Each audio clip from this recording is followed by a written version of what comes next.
Sochii mana amantaa kiristaanaa keessa ummata walgahee jiru fixuuf boombii owwaalee waraana bilisummaa Oromootiin to'atamee jira. Hordoftoota keenya akkam jirtan? Haga dhuma viidiyoo kanaatti caqasaa waliifillee sheer godhaa dubbii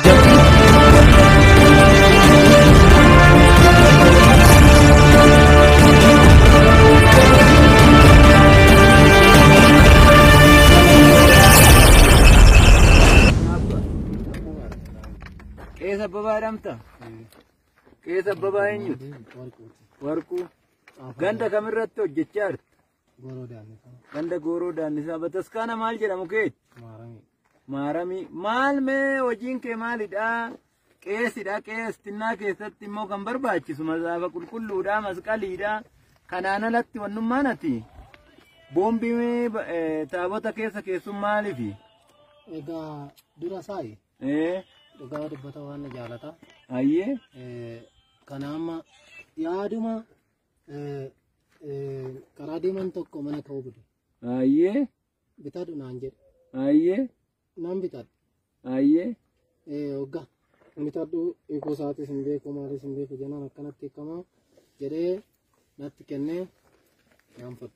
Ayyee. Gaafaan fudhu manuma koo keessa ture waggaa sannaftaan sanitti kennuudhaaf sadaan natti dhagahamee maalaan godhaa kanan jedhu yaadudhaan egaa gadi gatuudhaaf namni irra jedhe waan tokko jedhe anachi ol kaa'e malee waan namaan baddalu waan tokko godhuu fi wanta kana dalagee miti. Meema iddoo kam keessa mee bataskaana keessa iddoo maal jedhamu keessa? Dhugaa ishii nutti dhugaa nutti nimtu taanaan rakkoo irra wal geenyaati. Iddoo komodiinoo jalanka. Iddoo taabonni taa'u. Komodiinoo wanti ni matsaaf quddusin jalata. Ayyee. Ila yaa uummata Oromoo laala. Bataskaana dhattanii isinii waaqeffanna jettan keessatti uummata keenya dachii kanarraa uummata keenya dachii kanarraa barbadeessuudhaaf uummata dhaqee homaan beeknu uummata waaqa isaa waaqeffachuu dhaqu uummata masqalii fi mazaaf quddusii tachi jira jedhanii dhaqan. Isaan immoo boombii bataskaana keessa kaanii uummata Oromoo kana dachii kanarraa balleessuudhaaf deemanii jechuudha. Wannummaan kun mee akkamitti ilaaltu? Mee akkamitti ilaaltaati? Uummata Oromootiif gaariidha moo yaraadha jettee too waan kana fudhatta abbo? Egaa muddamaan ana achiin gahe malee dura dakanuma ture balleessan kiyyaa tan qaxxaamaa dhiifama taasisa. Uummata Oromoo dhiifama gaafadhu mee kaayitu? Dhiifama akkanatti ol qabiitii gaafadhu. Dhiifama naa taasisaa jira.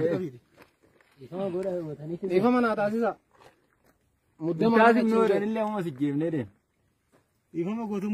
Boombii kana ila waan si gaafadhu gadi qabime. Boombii kana waraanatu sobeesitti kenne moo waraana bilisummaa Oromoo sobeesitti kenne moo? Ana kana natti afaradu waraana natti kenne. Ana kana natti afaradu waraana natti kenne. Kanuma keeti? Anuma kooti. Anuma keeti. Anu fakiyaati. Ayyee. Kana natti afaradu naagu.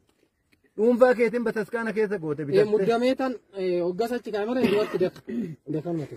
Manuma kiyyaatti nan qabachaa jira. Ayyee. Galatooma. Mana dhiifama godhee hin qabdan. uummata irraa yaada fuudhaa akka uummanni. Uummanni mee yaada qabdu cufinga.